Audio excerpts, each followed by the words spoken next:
Like nearly all of you under the age of 25, and like many of you over the age of 25, I've spent a good chunk of my life playing video games. I grew up with Pokemon, Toontown, and Tide of Tasmanian Tiger.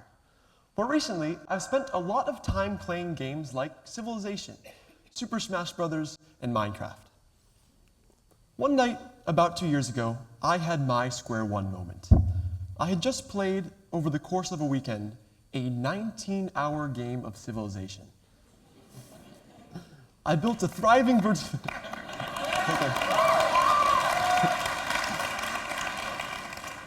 I built a thriving virtual nation, I negotiated with computer-generated adversaries, and in the 19th hour, I lost control of my country with the single vote by the virtual United Nations. Game over.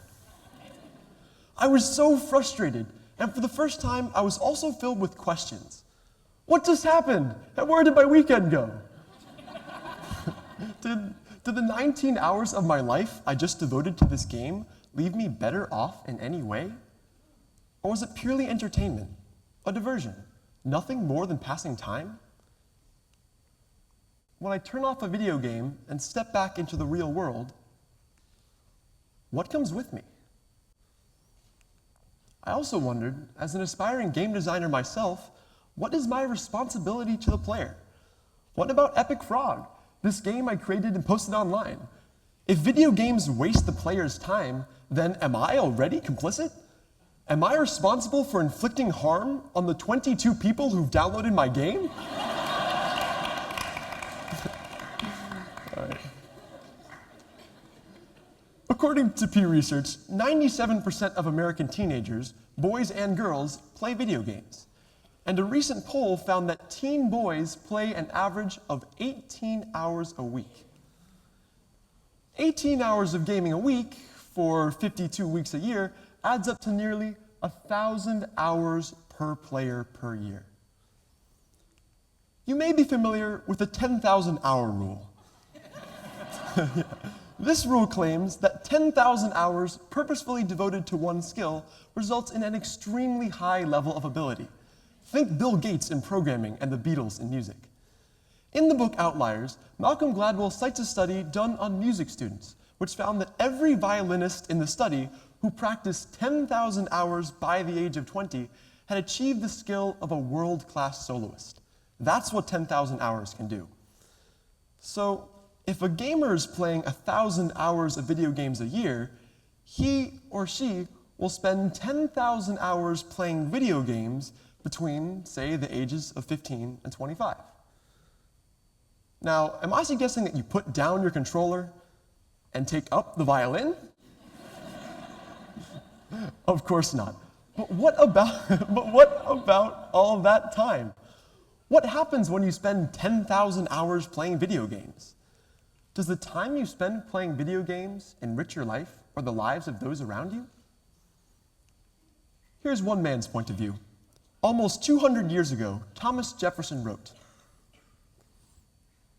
"A great obstacle to good education is the inordinate passion prevalent for video games." Yeah, and the time lost in that playing which should be instructively employed. Now, did Thomas Jefferson really write that? Well, no. What he really wrote was this: "A great obstacle to good education is the inordinate passion prevalent for novels, and the time lost in that reading which should be instructively employed." He wrote those words in 1818, but their prescience is uncanny. Jefferson went on to write, "When this poison infects the mind, the result is a bloated imagination, sickly judgment, and disgust towards all the real businesses of life." Yeah. In Jefferson's day, parents were appalled to find their children hidden indoors on a beautiful day, deeply absorbed in reading a novel. Back then, reading novels was thought of as a waste of time in general, and as a deplorably unwholesome activity for young people in particular. What changed? Well, for one, Jefferson's comment was made before the advent of the great American novel. It was before the publication of novels like The Scarlet Letter in 1850, Moby Dick in 1851, and The Adventures of Huckleberry Finn in 1886. These works and others like them elevated an entire genre. They engaged and challenged the intellect. They promoted empathy and social understanding using the best technology they had, the emotional power of the fictional written word. And they tackled real issues, real social and moral issues with an urgency and relevance that no other media of the time could match. Fast forward to today. We know there's a wide range of video games available. Some video games are better than others. But why, 30 years after the launch of Pac-Man, do video games still languish only in the rec room and never in the library? Is it possible that a video game could have great social and cultural significance? Can a video game, like a great novel, challenge our minds, expand our empathy, and even elevate our souls? Can we create a video game equivalent to the great American novel? The great American video game? I believe we can, and I hope we will. In any medium, greatness begins when artists break established patterns. When artists, authors, and designers change the game. In this case, literally. One pattern of game design worth breaking is the use of design devices that deliberately waste the player's time. Most video games are designed to get us to play longer, often much longer than we intend. Why would that be? Well, game companies want to maximize the length of time between the launch of a game, when you can get the game only by buying it new, and the time when used copies of the game become available. That is, when the first buyers beat the game and trade their copies in. Game companies don't make money when used copies of their games change hands, so they want you to hold onto your copy as long as possible. There are simple yet insidious formulas game developers use to stretch out the amount of time it takes to beat a game. The most common are called filler and grinding. I learned about them when I was programming my own game. Filler is empty gameplay you have to complete to get on to the next part of the story, like spending time walking or sailing from point A to point B. There's no way around it, and there's no strategy involved. That's filler. Grinding is performing easy, repetitive tasks to reach some goal, like leveling up your character. Unlike filler, grinding is usually optional. You do it for the rewards. You become a level 80 warrior with an inventory of uber-powerful weapons and armor. It feels like progress, even mastery, but it's not. It's a type of play that game designers encourage to keep you playing their game. They keep you busy with super easy, time-consuming opportunities to earn rewards, like experience points, success jingles, and gold. Game designers even use an optimal curve for setting the difficulty of these tasks to keep you engaged for the longest amount of time. They even manipulate the player with Skinner box mechanics, doling out reward jackpots at intentionally random intervals to keep you playing as long as possible. That's grinding. Are game design techniques that deliberately waste the player's time worthy of a truly great video game? I don't think so. These are patterns that ought to be broken. But which patterns of game design ought to be amplified?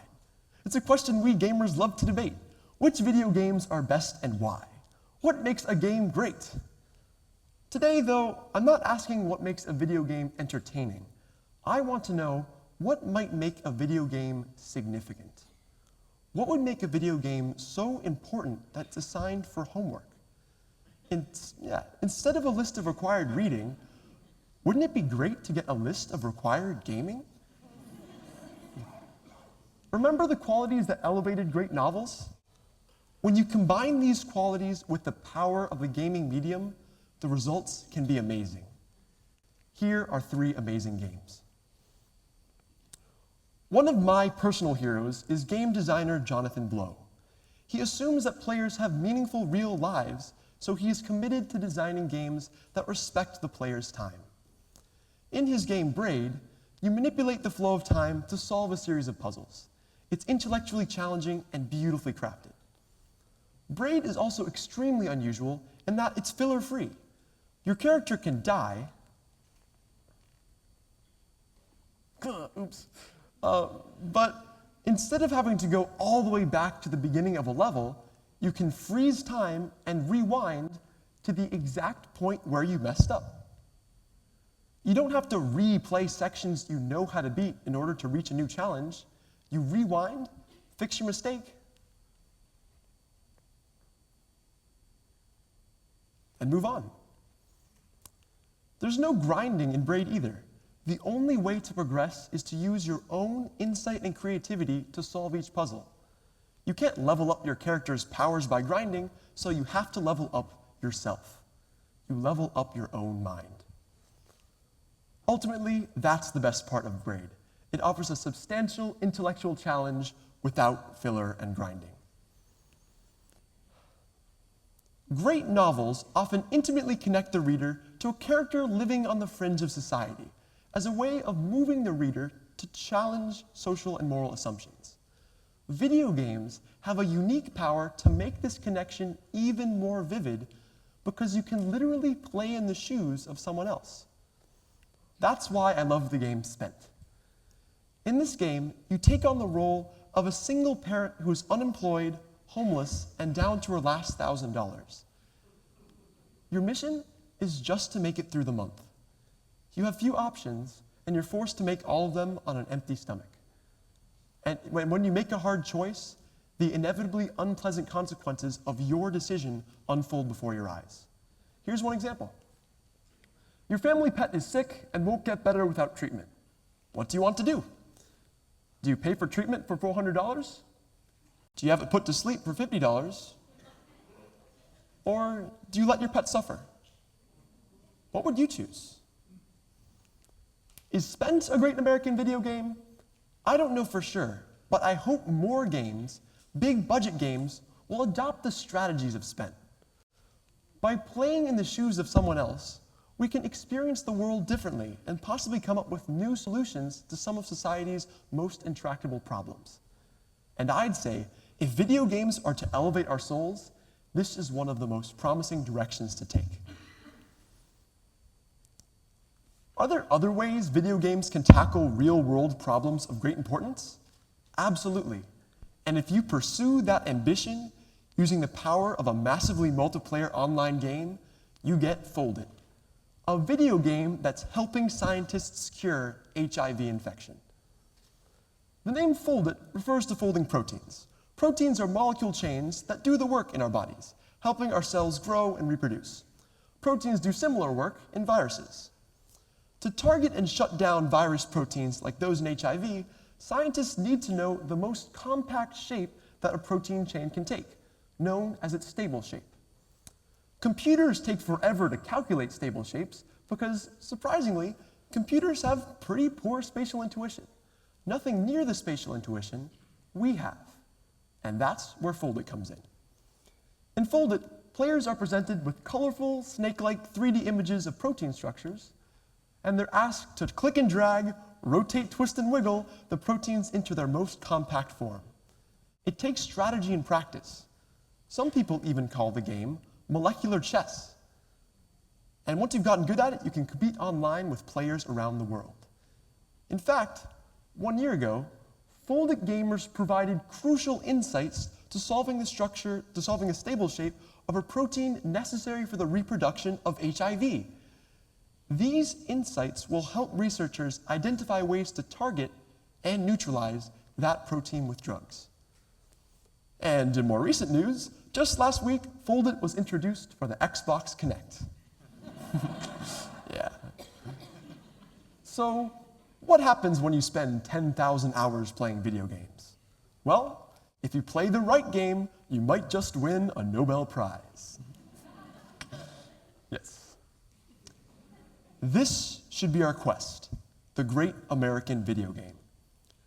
If we encourage game developers to design games that just entertain, or that are just addictingly good, or that kill time, that's all we'll get. If instead, we celebrate and ask for video games that challenge our minds, that expand our empathy, that tackle real-world problems of great importance, and even that elevate our souls, then the video game may one day join the novel as one of the truly great mediums of human expression. Thank you.